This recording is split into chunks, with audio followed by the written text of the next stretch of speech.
మరణాత 2026 నూతన సంవత్సరం జనవరి 25వ తేదీ నెలలో చివరి ఆదివారం కొరకు ఏర్పాటు చేయబడిన ఈ రోజు దేవుని వాక్య వాగ్దానము.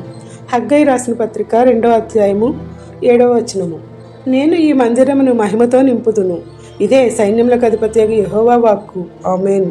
ప్రియమైన దేవుని విశ్వాసులారా, త్రియేక దేవుడు నివసించే స్థలము, ఆరాధింపబడే పరిశుద్ధ స్థలము మందిరమే. మందిరమును మనము ఎంతగా ప్రేమిస్తే అంతగా ఆశీర్వదింపబడదుము. మనం నివసించే గృహము కంటే అధికమైన ప్రాధాన్యత కలిగి ఉండాలని దేవుడు చెప్పుచున్నాడు. ప్రవక్త అయిన హగ్గై ద్వారా ప్రజలతో దేవుడు మాట్లాడుతున్నది ఏమనగా, దేవాలయము నిర్మాణము కాకుండా అసంపూర్తిగా వదిలివేయడం అనేది మీకు ఆశీర్వాదం కాదని హెచ్చరిస్తున్నాడు. దేవుని మందిరము పాడై ఉండగా మీరు సరంబి వేసిన ఇండ్లలో, అంటే సీలింగ్ వేసిన ఇండ్లలో నివసించుటకు మంచిదా? ముందు దేవాలయము నిర్మించండి, అప్పుడు గృహములు నిర్మించుకోండి. విస్తారమైన మేళ్లను దీవెనలను వాటితో నింపుకొని తరతరములు ఆశీర్వాదములు పొందండి అని శుభకరమైన జీవనం ఇచ్చే వాక్కు చెప్పాను. మనము దేవాలయం కట్టుటకు మన శక్తి మేరకు సాయపడాలని దేవుని వాక్యం ద్వారా సెలవిస్తున్నాడు. దేవాలయ నిర్మాణానికి మనం చేయగలిగితే పంటలు విస్తారముగా పండునని, కొంచెం భోజనం చేసినను అది జీర్ణమై ఆకలి తీరుస్తుందని, శక్తి పొందుదామని, చేసిన పానంతో దాహము తీరుతుందని, బట్ట కప్పుకుంటే చలిపోయి వెట్టగలుగునని, మనం చేసే కాయ కష్టమైన పనిలో జీతము నూరంతలుగా వర్ధిల్లునని, గర్భఫలములు భూఫలములు దీవించబడునని సెలవిస్తూ మనకు కావలసిన దీవెనలు ఆశీర్వాదములు మెండుగా కుమ్మరించి వర్ధిల్ల చేయువాడు. కావున ఆ విధముగా దేవాలయమునకు చేసిన ఎడల మేలులతో నింపబడుదురని, ఆశీర్వాదములను ఇచ్చి మీ మీదకి ఏ కీడును రాదని ప్రవక్త అయిన హగ్గై ద్వారా దేవాలయపు నిర్మాణం యొక్క విశిష్టతను తెలుపుచున్నారు. దేవాలయమునకు ఎవరైతే సహకరిస్తారో ఆయన వారిని వారి సంతానమును గణపరుస్తునని సెలవిస్తున్నారు. ప్రార్థన.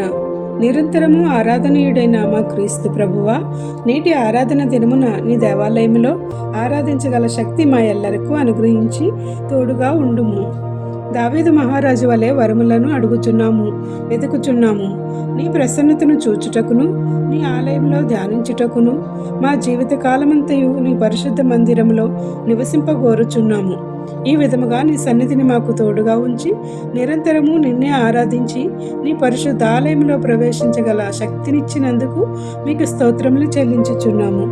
నీ దేవాలయపు మహిమను మా ఎల్లరిపై వర్షింపచేయమని వేడుకొనుచున్నాము. నేడు పెళ్లి రోజు, పుట్టినరోజు మరియు ఇతర శుభకార్యములను జరుపుకొనుచున్న నీ పిల్లలపై నిండుగా దీవెనల వర్షము కుమ్మరించుము. ఎవరైతే బాధలలో, శ్రమలలో, కష్టములలో, ఇబ్బందులలో, నష్టములలో, అప్పులలో, దుఃఖంలో, అనారోగ్యములతో ఉన్నారో వారికి నీ ఆదరణ ఇచ్చి గొప్ప సాంత్వన చేకూర్చుమని వేడుకొనుచున్నాము. ఈ ప్రార్థన వినుచున్న ప్రతి నీ బిడ్డకు అన్నింటా విజయములను దయచేసి నీ సన్నిధిలో సాక్షులుగా నిలువబెట్టుము. ఈ పరిచర్య చేయుచున్న మాపై నూరంతలుగా ఆశీర్వాదములను కుమ్మరించుమని వేడుకొనుచున్నాము. మాకు కావలసిన ఈవులను అనుగ్రహించుము. ఈ పరిచర్యను నీ 2వ రాకడ వరకు కొనసాగింపచేయుము.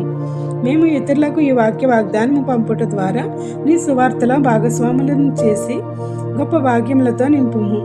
ఏ ప్రార్థనా అంశంలను మర్చితిమో విడిచితిమో అవన్నీ నీకే సమర్పిస్తూ యేసుక్రీస్తు ప్రభు నామమున వేడుకొనుచున్నాము తండ్రి. ఆమేన్. తండ్రి యొక్కయు, కుమారుని యొక్కయు, పరిశుద్ధాత్మ యొక్కయు త్రియేక దేవుని నామమున వరములతోనూ తన ప్రసన్నతతోనూ ఆయనను ధ్యానించుటకును జీవితకాలమంతయు ఆయన ఆలయంలో నివసించే భాగ్యములను ఎల్లరకు మెండుగా దయచేయును గాక. ఆమేన్. ఇట్లా దేవుని సువార్త పరిచర్యలో మీ సహోదరి. Praise the lord. God bless you. అందరికీ మరణాత. దేవుని పరిచర్యను కొనసాగించుటకు, ఆశీర్వదించబడుటకు ఈ ఛానల్ను సబ్స్క్రైబ్ చేయవలసిందిగా కోరుచున్నాము. మీరు ఆశీర్వదింపబడినారని నమ్ముచు మీ సహోదరులకు ఈ ఛానల్ లింకును షేర్ చేసి దీవెనల వర్షంతో నింపబడాలని కోరుచున్నాము. ఆరాధన, స్తుతి ఆరాధన, ఆరాధన, స్తుతి ఆరాధన, ఆరాధన, స్తుతి ఆరాధన.